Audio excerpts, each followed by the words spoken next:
Bonjour Marie. Bonjour Thibaut. Merci d'être là. Aujourd'hui, on va parler avec vous de ces féculents, le carburant essentiel au bon fonctionnement de l'organisme, évidemment. Les féculents, ça a quel rôle dans le corps humain ? Alors, le féculent, ça apporte de l'énergie. En fait, c'est une base de sucre. Donc, il faut savoir que le corps, normalement, a vraiment, le carburant, comme le carburant qu'on va mettre dans la voiture, en fait, compte pour fonctionner. Du coup, pour nous, c'est le féculent, c'est une base de sucre. Donc, on en a besoin environ de 50% dans notre apport énergétique total. Donc, par exemple, sur une assiette comme ça, équilibrée, ça apporte en général la moitié d'une assiette. Donc après, il faut savoir bien le proportionner. Donc les féculents, on est d'accord, c'est toute la partie en haut à gauche. Hein. Voilà, donc c'est les pâtes, les pommes de terre, c'est le pain, c'est le riz, c'est tout ce qui est légumineuse, etc. Donc c'est très important à consommer vraiment quotidiennement. Alors du coup, on a tendance par facilité dans notre société moderne, on va dire, de favoriser un peu trop peut-être les féculents. Est-ce qu'on en mange trop ou est-ce qu'on n'en mange pas assez globalement ? Alors, moi, je dirais qu'il y a deux parts dans la population, c'est-à-dire il y a une part qui va surconsommer, il y a une part qui va sous-consommer. C'est-à-dire la surconsommation va plutôt être sur des personnes qui ont un budget assez bas, parce que les féculents sont quand même la part de l'alimentation la moins chère. Et après, chez une population plus jeune, où du coup, on n'aime pas trop les légumes, donc on va préférer le goût des féculents.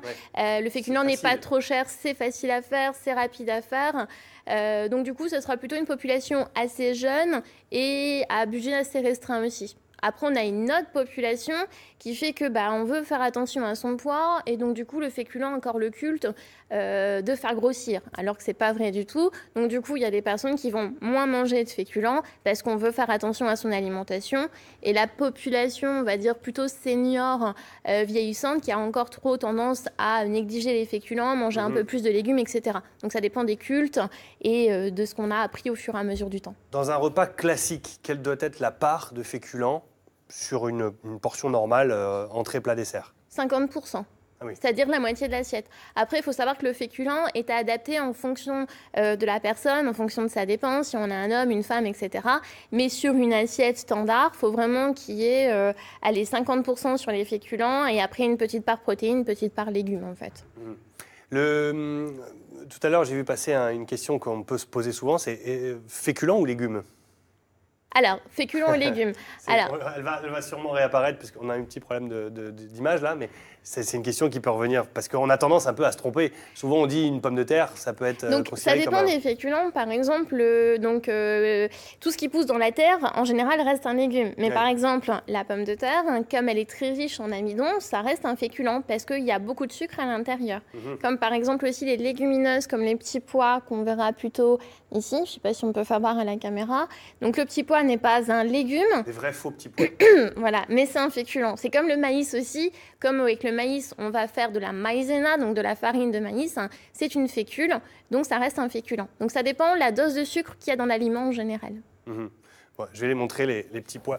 Parce que vous nous avez ramené des frites aussi, c'est ça Tout à fait. le concept. Donc, féculent ou pas féculent ? Alors, féculent pour les petits pois. Féculent pour les petits pois.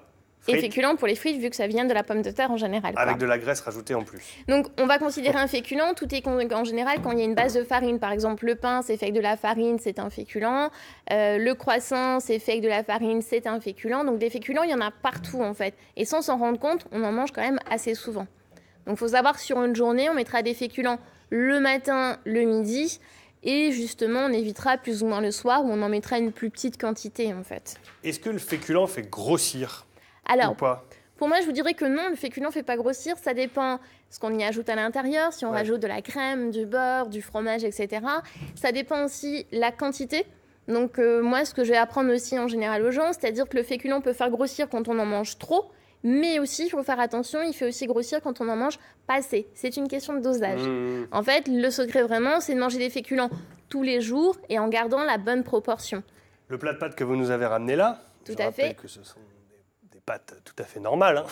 Elles ne font pas grossir si on met rien dessus, si on met pas d'huile, pas de beurre, rien. Alors après, ça dépend de la quantité.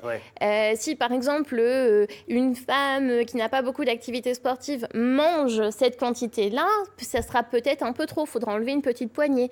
Mais un homme, en général, cette quantité-là, ce sera bien adapté. Donc en fait, je dirais c'est toute une question de quantité. C'est pas trop, c'est pas assez non plus, c'est le bon dosage. Et après, il faut faire attention aux associations, en fait. Et on fait attention de ne pas tomber dans le phénomène un peu de mode aussi, aussi avec le gluten. Le gluten ne fait pas grossir. Tout à fait. Le gluten ne fait pas grossir. Il y a des effets de mode par rapport à ça.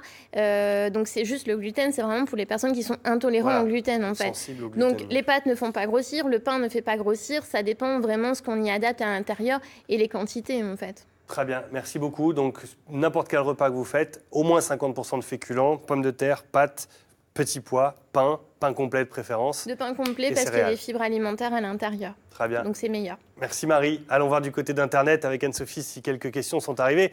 Anne-Sophie, ça doit réagir forcément parce qu'on est tous concernés par ça. Hein. Ah bah bien sûr, on a Juliette qui nous a envoyé ce petit message en me disant tout simplement, on se demande, on ne sait toujours pas pourquoi les Français ne mangent pas autant de féculents que certains milieux aimeraient les voir manger. Elle se demande si on ne les met pas en avant depuis quelque temps, tout simplement parce qu'il faut un peu plus les vendre et parce qu'ils ne sont pas mieux ou meilleurs que la salade, le poisson et la viande, ils sont simplement meilleurs marché. Après j'ai autre chose, j'ai Élise qui, Marie nous dit, il y a un truc que je pige pas, on dit que les féculents ne font pas grossir, mais si on ne rajoute pas de matière grasse. Mais quand je regarde tous les menus des régimes équilibrés, les féculents sont supprimés à l'un des repas, soit le midi, soit le soir. Ce qui me laisse penser que les féculents font quand même grossir. Après, on va dire, à chacun fait son régime. Il n'y a pas un régime meilleur qu'un autre non plus. Après, dans le principe de l'équilibre, moi, quand je vois une personne dans la gestion du poids et j'adapte tout le temps l'équilibre parce qu'on ne se restreint pas, du coup, il faut mettre les féculents là où ils sont dépensés, c'est-à-dire le matin et le midi, mais très peu sur le soir. Après, je suis d'accord, moi, il y a des mondes, des régimes que je ne comprends pas où on ne met pas le féculent le midi et par contre, on va mettre le soir. Moi, je trouve ça aberrant quand même, parce que justement, le soir, c'est normalement plus stocké, parce qu'on n'a pas tendance à les éliminer, en fait. Donc, je dirais qu'il y a tellement de régimes différents. Le tout, c'est vraiment de trouver ce qui nous convient le mieux. Mais moi, je trouve que pour une personne qui a une activité de journée, il faut les mettre là où on les dépense, en fait. Est-ce que ça peut être aussi de féculents de récupération, le soir, par exemple? Non, parce que du coup, le soir, si on n'en met pas le midi, en fait, c'est un peu comme si le corps disait, pop-up, j'en ai pas eu aujourd'hui, moi, je stocke ce soir, en fait. Quelqu'un qui a fait du sport, par exemple, l'après-midi. Ah oui, alors. Voilà, de récupération le soir. Oui, mais il en mettra quand même le midi, en fait, quoi. Donc ça, c'est vraiment, c'est un cas à part. On peut mettre des féculents le soir, ça dépend de la dépense énergétique. Mais là, la question était vraiment, c'est pourquoi des moments il n'y en a pas le midi et le soir, et pourquoi le midi et pas le soir, en fait. C'est vraiment adapté à la personne. Moi, j'adapte vraiment à la personne et à sa dépense de la journée, en fait. Merci beaucoup, Marie.